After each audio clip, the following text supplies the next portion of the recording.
Halo guys, ketemu lagi dengan Diary Hukum. Dalam kesempatan hari ini kita akan melakukan touring ke Pengadilan Negeri Depok yang beralamat di Jalan Boulevard, Sektor Anggrek, Depok, Jawa Barat. Buat kamu semua yang belum pernah ke pengadilan atau mau tahu pengadilan tuh kayak apa, let's go, ikutin kita. Halo Pak.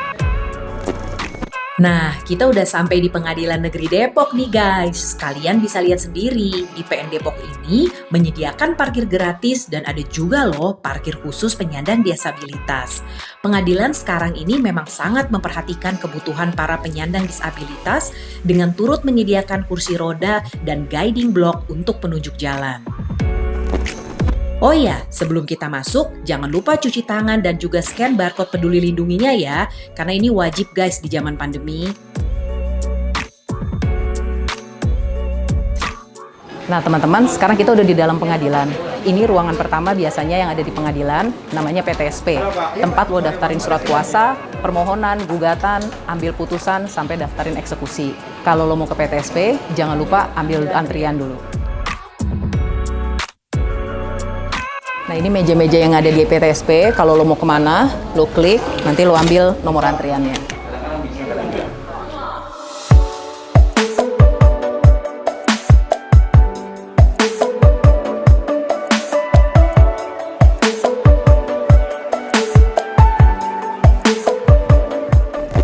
Di Pengadilan Negeri Depok disediakan juga loh fasilitas ruang terbuka untuk menunggu. Nah, kalau kamu nunggu gitu, bisa juga sambil baca-baca, karena di sini ada ruangan pojok baca buat kamu. Keren ya? Nah, sekarang kita lihat-lihat ruang sidang yuk. Jadi ini jalur hakim, Pak. Kalau hakim mau ke ruang sidang, dia lewat jalur khusus ini.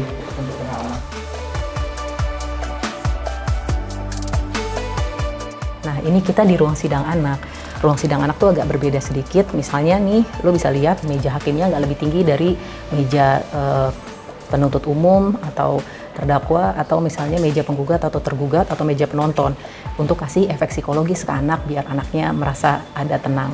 Sekarang kita cek ruang sidang lainnya biar tahu bedanya apa aja sih. Let's go.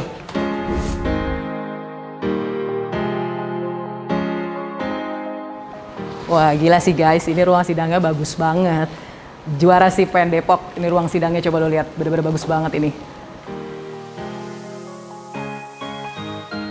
Nah guys, ini kita lihat ada apa sih di ruang sidang. Ini namanya area penonton, jadi pengunjung sidang bisa nonton sidang dari sini. Jadi masyarakat umum sebenarnya boleh nggak sih nonton sidang?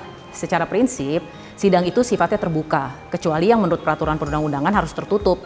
Kayak sidang anak, yang terdakwanya anak, perceraian, atau sidang-sidang yang melibatkan rahasia negara atau rahasia militer. Sekarang kita masuk ke area sidangnya. Ini adalah kursi untuk saksi atau ahli atau juga terdakwa yang mau diperiksa sama hakim. Di sisi kanan hakim, ini adalah sudut penuntut umum atau penggugat. Sementara di sisi kiri hakim adalah tempat penasehat hukum atau tempat tergugat. Sementara ini adalah meja hakim. Yang paling tengah ini meja hakim ketua, ada palu di sini sebagai perangkatnya, lalu meja hakim anggota dan meja hakim anggota. Di pojok sana lu bisa lihat meja panitera. Sekarang sejak elektronik, ruang sidang itu biasanya dilengkapi dengan fasilitas TV. Yang ini juga untuk memudahkan kalau sidang dilaksanakan secara online. Sering sekali terjadi selama pandemi, di mana hakim tetap meriksa dalam ruangan, tetapi saksi atau ahli itu diperiksa melalui telekonferensi. Hakim dalam memimpin sidang wajib menggunakan toga, sedangkan advokat dan jaksa hanya wajib memakai toga di sidang pidana saja, tapi tidak pada sidang pidana anak ya guys. Oh ya, advokat juga wajib pakai toga untuk sidang di Mahkamah Konstitusi. Sementara itu, sidang perkara perdata atau sidang-sidang di pengadilan agama, pengadilan tun, dan pengadilan hubungan industrial, advokat tidak wajib pakai toga.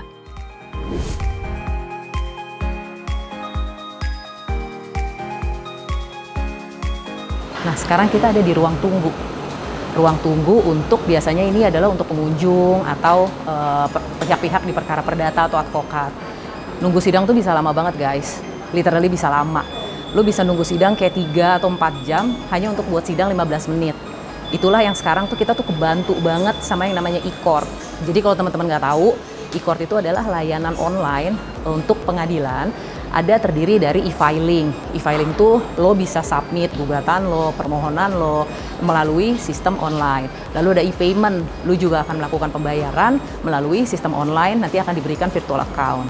Kemudian ada juga e-summon, nanti lo dipanggil secara elektronik lewat email lo atau lewat aplikasi e-court itu sendiri. Dan terakhir, e-litigasi. Ini yang bikin lo nggak perlu lagi nunggu berjam-jam. Dengan e-litigasi, nggak semua agenda persidangan lo tuh harus datang dan harus hadir di pengadilan. Hanya agenda-agenda tertentu, biasanya adalah pembuktian atau mediasi. Ada ruang tunggu untuk tahanan yang disebut ruang tahanan. Ruang tahanan sendiri terdiri dari ruang tahanan pria, ruang tahanan wanita, dan ruang tahanan anak. Ruang tahanan anak ini untuk anak-anak yang terkena kasus pidana. Semisal, ada anak yang melakukan kasus bullying dan tanpa sengaja menyebabkan korban jiwa. Anak yang diduga melakukan delik pidana akan ditempatkan di ruang tahanan ini sambil menunggu sidang. Buat kamu yang merokok, disediakan smoking area loh. Ini adalah ruang barang bukti untuk menyimpan barang-barang yang diduga terkait tindak pidana.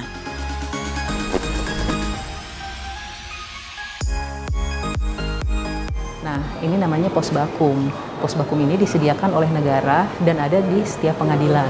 Gunanya untuk memfasilitasi masyarakat pencari keadilan yang membutuhkan bantuan hukum.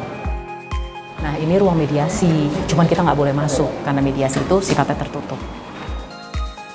Pengadilan juga punya SOP untuk jalur evakuasi demi keselamatan semua pengunjung pengadilan. Nah, ini akhir dari jalur evakuasinya. Jadi memang sudah banyak perubahan ya terkait dengan sarana dan prasarana. Jadi seperti waktu saya di tahun 2011 sampai dengan 2014 di sini, ini terutama yang kita bisa lihat itu perubahan